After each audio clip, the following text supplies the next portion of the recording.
तो वड्डी जुबान पंजाबी है।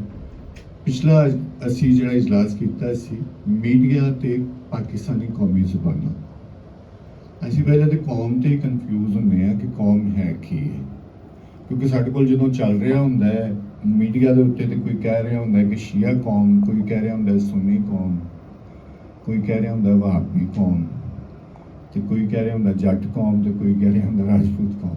बेसिकली इस कौम ते ही कन्फ्यूज है, कौम हुंदी की है। फिर कौम दे विच है कि मजहब नूं नाल लैना, और फिर उतली सतह ते जांदे तो कहंदे ने कि मुसलमान कौम ते मसीही कौम ते और बहुत सारियां धार्मिक एक धर्म नूं भी कौम कह दिंदे ने। जदों कि कौम एक खिता, उहदे रहण वाले लोग, उन्हां दी एक जुबान, उन्हां दा एक रहन सहन, वो एक कौम दे विच बहुत सारे मज़ाहिब हो सकते हैं, क्योंकि मज़ाहिब कभी भी कौम नूं नहीं वंडदी। ये पहली वारी 47 होया सी कि मजहब के नाँ ते एक कौम नूं वंडिया और दुनिया का सब तो वड्डा कतलेआम होया, जो असीं हुण तक भुगतन दे हैं। पर अज असीं सुवाणी कमेटी वालों अज की संगत का पहला इजलास है, जो कि पंजाबी संगत पाकिस्तान ने मुख्तलिफ कमेटियां बनाई ने।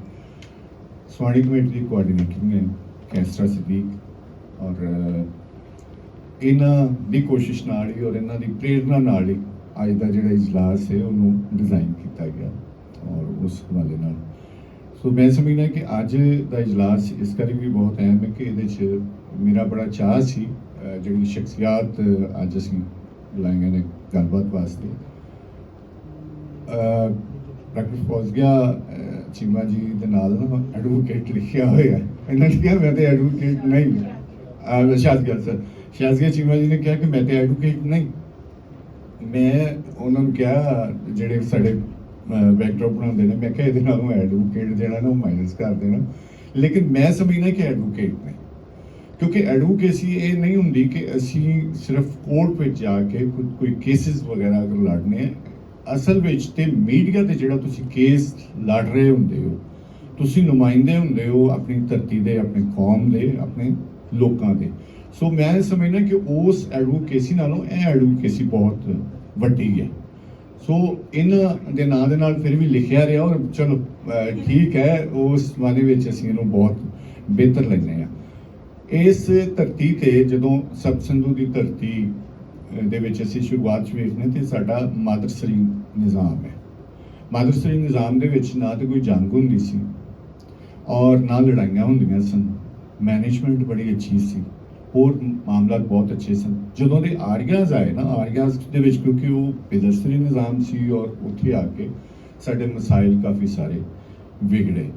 हालांकि अज भी साडी धरती ते साडे पंजाब दे विच सुवाणी दी रलत तो बगैर असीं ना तो कोई काम कंप्लीट कर सकते हैं, ना मुकम्मल कर सकते, ना हुंदा वो भावें वाही बीजी होवे साडी, साडे होर मामला जिन्ने भी साडी जिंदगी दे है ने कार विहार, उन्हां विच ये तसव्वुर हो ही नहीं सकता कि सुवाणी दे साथ तो बगैर असीं वो काम कंप्लीट कर लईए। सो साडा जिहड़ा पंजाब दा मुआशरा है, और सब तो वड्डी गल है कि साडा सूफीज़म दुनिया सब तो वड्डा है, ते जिन्ने भी सूफी ने उन्होंने सुवाणी बन के अपने आप को पेश किया। उन्होंने अपने आप को मेल जिहड़ी उन्होंने शायरी दे विच वो फीमेल बन के उन्होंने अपने आप को रखा, और क्योंकि क्रिएटिव सिरजना जिहड़ी है वो सुवाणी ही करती है। असीं कुदरत लै लीए, धरती लै लीए, नेचर वो बहुत सारे ना, वो सारे फीमेल्स ही आते हैं। ਉਹਦੇ ਤੁਸੀਂ ਇਨਵਾਇਰਨਮੈਂਟ जो मर्जी कही जाओ, वो सारे नेम जिन्ने भी ने वो उपजण वाले, जन्म देण वाले, बनाउण वाले, सिरजण वाले, वो सारे सुवाणी ना ही ने, वो फीमेल्स ही ने जिन्ने भी ने। सो अज असीं जिहड़ी गलबात कर रहे हैं ਉਹਦਾ साडा मुख मौजू यही है कि इस बदलते समाज विच सुवाणी दा किरदार इस हालात दे विच की है, क्योंकि जदों इत्थे सुवाणियां ज़्यादा ने, साईं घट ने, फिर भी सुवाणियां नूं मामला दे विच पिछे क्यों रखा जा रहा है? सोची समझी स्कीम है या की है, वो तुसीं ज़्यादा बेहतर दस सकोगे। सो मैं सब तो पहले साडे जिहड़े पैनलिस्ट ने उन्होंने बुलाने जा रहे हैं डॉक्टर शाज़िया अहमद चीमा जी। और इन्हां दा जियो पोलिटिकल एनालिस्ट ने, और खास करके जो मैं मुख्तलिफ प्रोग्राम्स दे विच इन्हां नूं वेखना है तो मैनूं बड़ा चाह हुंदा है जो इन्हां दे एनालिसिस हुंदे ने, जिस तरह ये गलबात करते हैं, उहदे फैक्ट्स दिंदे ने, पूरी नब्बी तुली गलबात करते हैं। तो यकीनी तौर पर उदों भी मैंने बड़ा चाह चढ़िया जो ये पंजाबी के मामले ते खास करके मैं इन्होंने नाल कॉन्टैक्ट किया इनबॉक्स। ये उतों का एक तमाशा जिहा है, जोकर जिहा एक इंडिया का, वो फजूल जियां गल्लां कर रहे सी ते उस मामले दे विच इन्होंने गलबात की सी। उहदे नाल माहिर तालीम ने, और जिवें मैं पहले दस चुके हैं कि इन्हों का सियासी एक जी फिक्र और नज़र है बहुत गहरी है। साडा जो इस वेले आलमी मामला चल रहे हैं उन्होंने उत्ते बहुत गहरी नज़र है इन्हों की, उहदे ते बहुत गलबात इन्हों की खास करके जी इन्हों की PhD भी डॉक्टरेट जी इन्हों की पैरागोए तो है, वो semiotics and philosophy of communication Charles University पैरागोए तो। सो मैं गुजारिश कराँगा मोहतरमा शाज़िया चीमा जी को, शाज़िया अहमद चीमा जी के तशरीफ लियाण, बहुत सारिया ताड़ियां। साढ़े दूसरे पैनलिस्ट ने एहसन बोदला साहब, हाल ही में इन्हों की फैमिनिज्म की एक किताब भी आई और ख़ास करके गलबात भी बड़ी खुल खला के करते, और इन्हों का खासा है कि कहते कि मैं वो गल करना जी दूसरों सुन के थोड़ी जी औखी लगती है या औखे हो जाते हैं।